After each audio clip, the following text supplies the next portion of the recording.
আসসালামু আলাইকুম, আশা করি সবাই ভালো আছেন। আমরা এখন চলে আসলাম আমার সেই বন্ধুর বাড়ি, আর তার সাথে এখন বাইকের ভিতরে আছি। আর বাইকের ভিতরে আপনাদেরকে গ্রামের কিছু প্রকৃতি তুলে ধরলাম অবশ্যই। আর এখান দিয়ে আমি যাব আমার বন্ধুর বাড়ি।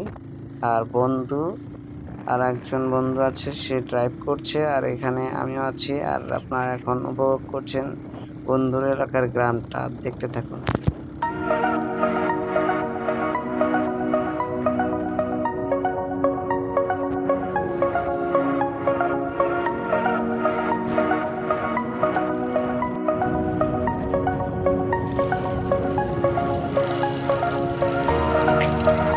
অবশেষে বন্ধুর এলাকায় আসার পর আমরা এখন আম পার্টিতে কয়েকজন বন্ধু মিলে আয়োজন করলাম।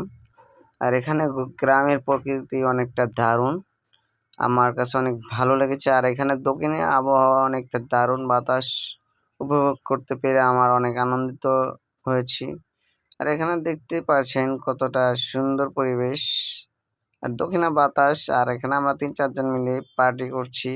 আম আম পার্টি করার মজাই আলাদা, যা দারুণ লাগছে।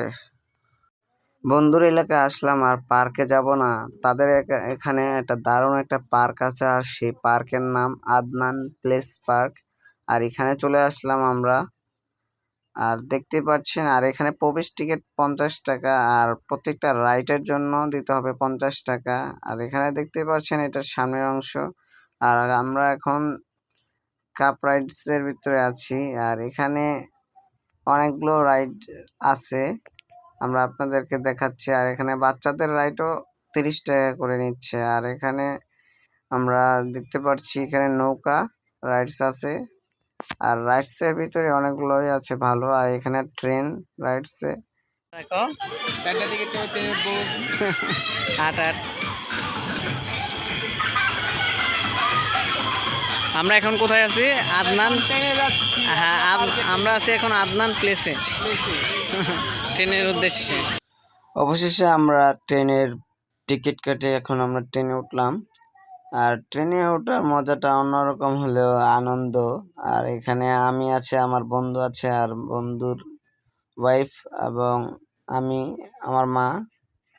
আর এখানে অনেকটা দারুণ পরিবেশটাই উপভোগ করতে পারছি। আর এখানে সন্ধ্যা হয়ে গেছে, এই জন্য অতটাও ভালো লাগলো না, কারণ এখানে দিন না হলেও ভালো লাগে না। আর আমরা এখন সুইং চেয়ারে উঠবো, আর উঠবো এখনই। আর এখন আমরা উঠে গেলাম, আর দুর্দান্ত গতিতে উড়ে চলছে সেই সুইমিং চেয়ার। আর মাথাটা একটু চক্কর দিয়েছে আমার, কেমন যেন মনে হলো, তাই জন্য আর কি উপরের দিকে তাকালাম। আর এখন আমি ক্যামেরায় ভিডিও করছি, আপনারা দেখতেই পাচ্ছেন প্রচণ্ড গতিতে ছিল সেই সুইমিং চেয়ার। আনন্দ লাগছিল মাঝে সাঝে, আর কিছু বলার নাই। আর আমার বন্ধুটাও আছে কোথায়, সেটা আপনাদেরকে দেখাবো।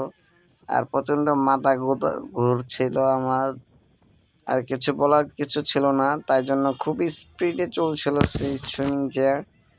আর দেখতে পাচ্ছেন আমাদের পরিবেশটা কতটা স্পিডে ছিল।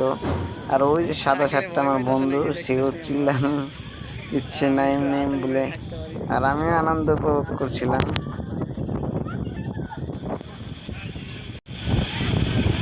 এটা আতঙ্কের ভিতরে থাকতে মন চায়, তারপর কেয়ারিং করা সম্ভব।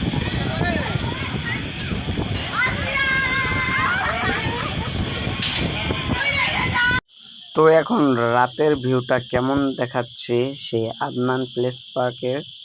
আর এখন আমরা এটার সামনে দাঁড়িয়ে আপনাদেরকে দেখাচ্ছি রাতের সেই দৃশ্যটা, আর উপভোগ করছি।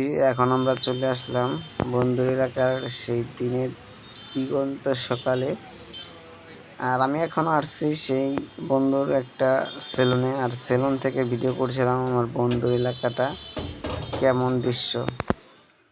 আমরা এখন উদ্দেশ্য দিয়েছি সেই মৈনট ঘাট। আর বন্ধুর এলাকায় আসলাম, না ঘুরলে কি চলে, তাই জন্য আমরা এখন বন্ধুর গাড়িতে করে যাচ্ছি মৈনট ঘাট। আর মৈনট ঘাটের পরিবেশটা দেখার জন্যই চলে যাচ্ছি, আর আপনাদের দেখাচ্ছি রাস্তার পরিবেশটা কীরকম।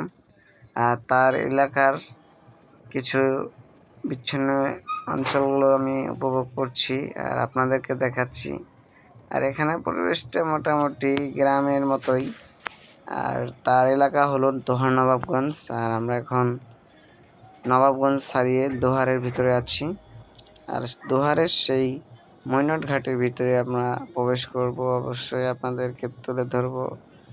আর দেখতে থাকুন, একটু পরে আমরা চলে আসবো অবশ্য।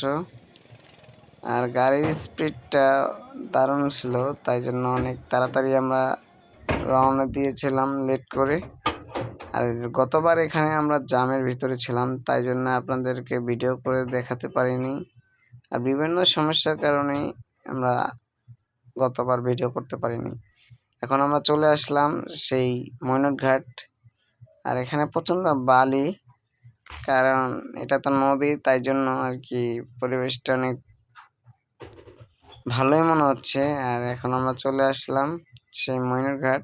আর বন্ধুকে বলতে বলতে কিছু আনন্দের মুহূর্ত উপভোগ করলাম। আর এখন আমরা দেখতে পারছেন নদীর পাড়ে চলে আসলাম, সেই উপভোগ করার মতো একটা পরিবেশ, তা আবার মৈনট ঘাট নামে পরিচিত এই অঞ্চলটা। আর এখান থেকে অনেক বাস যায় গুলিস্তানের উদ্দেশ্যে, সেটা আপনাদেরকে তুলে ধরবো সামনে।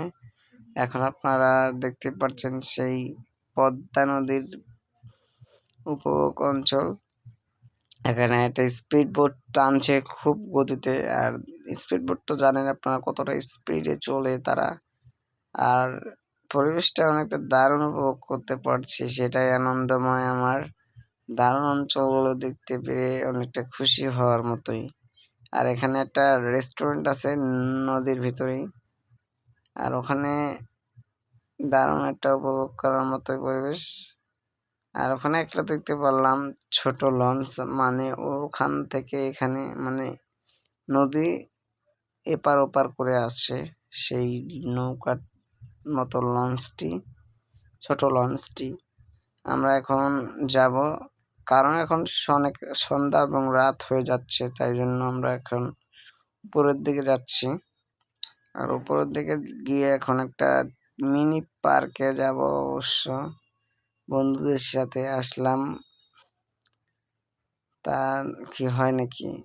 আচ্ছা, এখন আমরা চলে আসলাম নৌকার ভিতরে। আর নৌকার কিছুটা অস্বাভাবিক দৃশ্য আপনাদেরকে দেখালাম, আনন্দময় কিছু অঞ্চলিত। বন্ধু আর আমি মিলে কিছু আনন্দ মুহূর্ত উপভোগ করলাম, কারণ বহুদিন পরে আমরা বন্ধুত্ব একত্র হই, তাই জন্য আমরা কিছুটা আনন্দের মুহূর্ত উপভোগ করলাম দুই বন্ধু মিলে।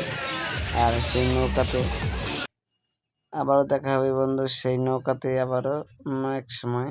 আশা করি অনেক ভালোভাবে উপভোগ করলাম তোর সাথে সেই দিনটা। আর নৌকার ভিতরে আমরা দুই বন্ধু মিলে উপভোগ করতে থাকলাম আনন্দের কিছু মুহূর্ত। আর এখন আমাদের সময় শেষ, আমরা এখন নামবো প্রায় অল্প কিছু সময়ের ভিতরেই। কিছু আনন্দময় উপভোগ করার পরে আমরা এখন নামবো। নামার উদ্দেশ্যটা ছিল আনন্দময়ের মতোই। আর রাত হয়ে গেছিল, আর বন্ধুর ছেলে আর মা বলছে ভয় পাচ্ছি কিনা। আর এখন আমরা নামছি। আর এখন আমার বন্ধুর ছেলে মানে আমার ভাতিজা আর বন্ধুর বোন দুজনকে উঠিয়ে দিলাম সেই বাচ্চাদের ট্রেনে। আর এখানে ট্রেন 50 টাকা করে নিচ্ছে, আমি উঠিয়ে দিলাম। কি করব, আমার ভাতিজা, তাই জন্য উঠিয়ে দিলাম। আর এখানে অতটাও ভিড় ছিল না, কারণ এখানে চাহিদা অতটাও বেশি না, তাই জন্য। আর ভাবি আমার ভাতিজাকে ক্যাপ পরিয়ে দিল, বন্ধুর স্ত্রী। আর এখানে উপভোগ করলাম, সময়টা দারুণ ছিল, তাই জন্য। এখন আমরা যাচ্ছি। আর বন্ধু বলছে এটা ময়নট থেকে ডাইরেক্ট গুলিস্তানের উদ্দেশ্যে যায় এই বাসগুলো। আর আমরা এই বাসগুলো করে কালকে বা বন্ধুর এলাকা থেকে আমরা যাব অবশ্যই। আর বন্ধুর এলাকার রাতের এই রেস্টুরেন্টগুলো উপভোগ করলাম, আর দারুণ ছিল ওইগুলা রেস্টুরেন্ট। দিনগুলো অবশ্যই ভালো কাটুক, সেটাই আমি উপভোগ করতে চাই, আর দিনগুলো ভালো থাকুক। আর এখানে ভালো ভালো রেস্টুরেন্ট আছে, রাতেই ভালো চলে এগুলো। আর আমরা এখন বন্ধ এলাকায় ঢুকে পড়লাম, সেই বাগমারা, নবাবগঞ্জের বাগমারাতে আমরা চলে আসলাম। আর এখানে একটা ছোটখাটো একটা মন্দির আছে, আর ওখানে অনেক মানুষ দেখতে পেলাম। আর এখানে অনেক কিছু আছে তাদের দেশের, অন্যরকম একটা পরিস্থিতি। আর ওখানকার মানুষ বেশিরভাগই থাকে বিদেশ। আর এখান পর্যন্ত